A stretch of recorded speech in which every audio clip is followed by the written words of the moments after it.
Yeah, we'd like to welcome to KPFK studio our regular, consistent guest, Johnny Achi from the Al-Americans for Syria, to give us an update on this recent development, the false flag operation of alleged chemical warfare. And my discussion with you earlier this week, you had talked about the documentation that, in fact, it was al-Nusra that, in fact, was involved in chemical warfare against the government and people of Syria, Brother Johnny. Can you kind of elaborate upon that? And once again, welcome to Southern California KPFK, Johnny.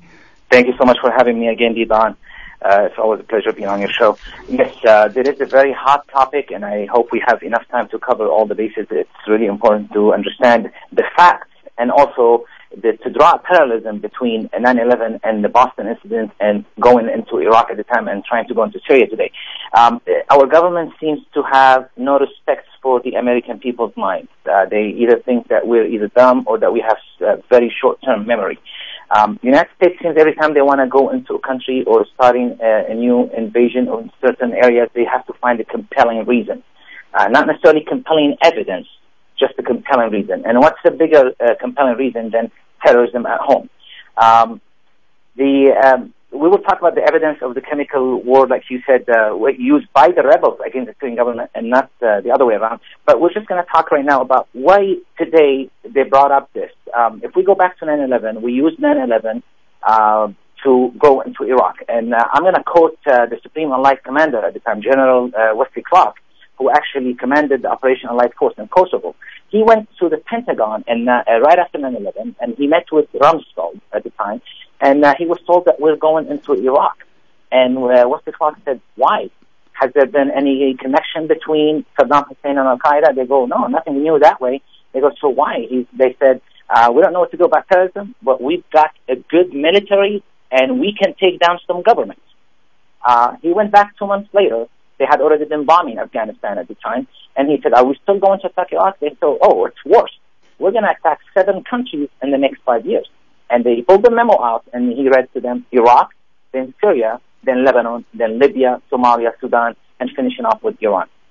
So the 9/11 incident, which was done supposedly by 19 Syrian, I don't want to go into detail. There's still a lot of unanswered questions. But assuming those mujahideen who the United States supported in Afghanistan when they were fighting the Soviet Union, and that's not my word, that's the word of Hillary Clinton. When she was in the congressional hearing, she did admit that the CIA backed the Al-Qaeda, financed Al-Qaeda, trained Al-Qaeda at that time to fight the Soviet Union. And she said that was a great victory for the United States because she put it, or she justified it, that it led to the dismantling of the Soviet Union due to those mujahideen, basically because it cost the ex-Soviet Union at the time billions of dollars in losses in Afghanistan, which led to an economic collapse that led to dismantle. So she said if we had to do it again, we would do it again. It was a great victory for the United States.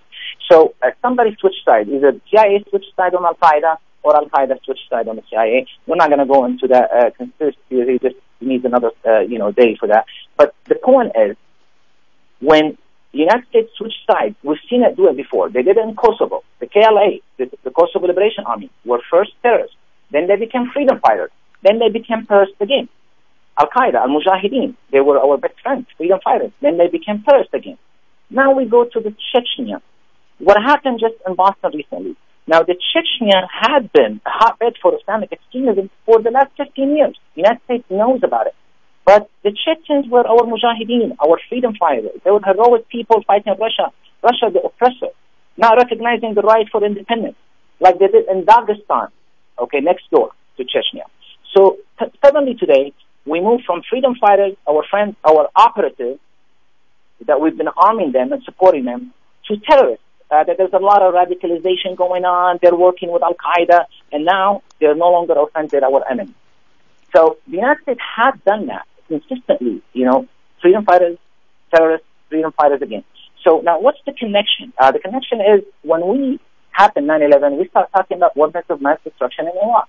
What is the connection? There's really no connection. The United States has the world, new order. They can do whatever they want. They went into Iraq for the biggest lie of mankind, weapons of mass destruction. They pulled on those big screens in the United Nations that show you those big, beautiful black trucks that never existed. It turned out to be just a graphic image on computer made. We went into Iraq, and it was the biggest mistake the United States ever done. Cost us a lot of money and a lot of American lives, not to mention 1.5 million Iraqis. And we left the country in shambles. dismantled, is going in civil war for the last 10 years. And they're trying to do the same thing again in Syria. They couldn't come back in Syria like they had planned in 2003, even though Colin Powell was in Damascus in 2003 and met with President Bashar Assad and told him, you will be next. And Bashar Assad said, no, I can't help you. My people will not forgive me. However, the United States got too busy in Iraq. The Iraqi resistance proved to be too strong, and it was, they couldn't go on. But now the plan is gone. Somalia is gone. Sudan is two Sudans today. Libya is destroyed. Iraq is destroyed, and now Syria. So now we come back with the chemical weapons. Why today? Chemical weapons, the only time was heard about in Syria was March 19. We come to the facts now. Let's discuss some facts. March 19, a missile, small rocket, was sent from the opposition, which are the terrorist areas held in the south of Turkey, and the satellite knows, the United States knows where the rocket was launched from, France and Britain knows, and Syria knows that they know. That's why Syria went, after 18 hours from this happening, to the United Nations requesting a UN investigation into this. And they had, on the March 20th, the Security Council meeting, which was led by Russia at the time. And they requested that Syria is requesting a United Nations investigation. France and Britain stood up and said, okay, we also want to investigate another chemical attack. And Russia and Syria looked around and said, when will this happen? They say it happened about 4 months ago in the city of Homs. Now, why haven't we heard about it? No evidence of it. Not a single video. We have hundreds of YouTube videos coming out every day from Syria, but there was no mention until 3 days later. On March 23rd, the London Times, said that 4 months ago, MI6, which is the British intelligence, went into Homs and took a sample from the soil, went back to London, and it took them 4 months to investigate that. They did find a trace of some chemical agent. And then they put Syria into a decision. Either we go into Khan Assad, this area in Aleppo, North Aleppo, where in March 19, the terrorists sent the bomb, which killed 26 people, and the evidence is clear. They're foaming at the mouth, and half of these people who were killed were the Syrian army that rushed to the area to save the injured, not knowing there's a gas being released, and 12 of these Syrian soldiers died on the spot. Okay, it was a small hit. It didn't, the effect was about a mile radius, but it's still 26 civilians and military died on the hand of that chemical agent. There are videos that Nusra Front, which is Al-Qaeda, put them on their YouTube, on their page, website, showing that they're testing these chemicals on rabbits. And the video is available. And I've sent it to many mainstream media to show them they're threatening to kill the minorities in Syria, to poison their water, and sure enough, a few days later, that missile attack. That was 5 weeks ago. British and France, the United States told Syria, either we send a UN team into all of Syria, just like they did in Iraq. We're going to send a team to look for weapons of mass destruction. And we know what that led. Syria said, no. You cannot go into all of Syria. If you show us evidence that something happened in Homs, we would request an investigation. They said, no, we can't do this for you, then we can't do it. Now, why today, suddenly, after the Boston terrorist attack, the United States comes back and talks about chemicals? I'm just trying to draw a parallel. Today, we hear Kerry says, if it proves to be true, I don't know how they're going to prove this with no one on the ground, then we're going to have, he can't invade Syria. He knows they can never get it because the council, they tried 3 times, and they got hit with a double veto. But the United States doesn't always need the Security Council agreement. They've done it in Yugoslavia, they've done it in Libya, and they also did it in Iraq. NATO went on its own without the international legitimacy.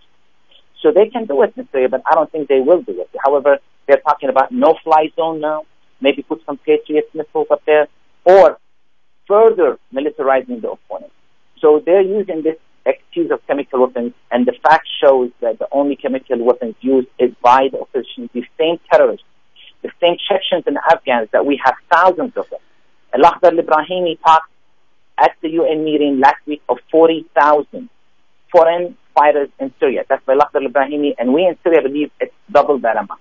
But 40,000 foreign fighters are fighting in Syria, being supplied coordination, weapons, and training by United States, France, Britain, Israel and Qatar and Saudi Arabia, and all the billions of dollars spent, to support these terrorism. We cannot say and come and talk now about wanting to fight terrorism somewhere else in the world, but then go ahead and support it in Syria. Well, Johnny, we thank you. Just for our listening audience, once again, we're looming another war. As we saw in the media this week, that the NATO countries are not paying their share and it'll fall upon the U.S. tax dollars.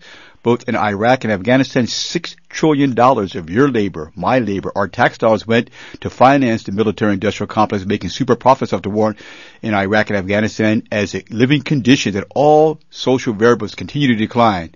So we thank Johnny for having the courage to stand up to the Democratic Party, to stand up to the United States government, tell the truth from the side of the people of Syria in terms of this false flag operation, this allegation of chemical warfare. And as always, Johnny, we thank you for being the most insightful. Johnny Achi from the Arab Americans for Syria. Thank you very much. Thank you very much, Jidan. Take care.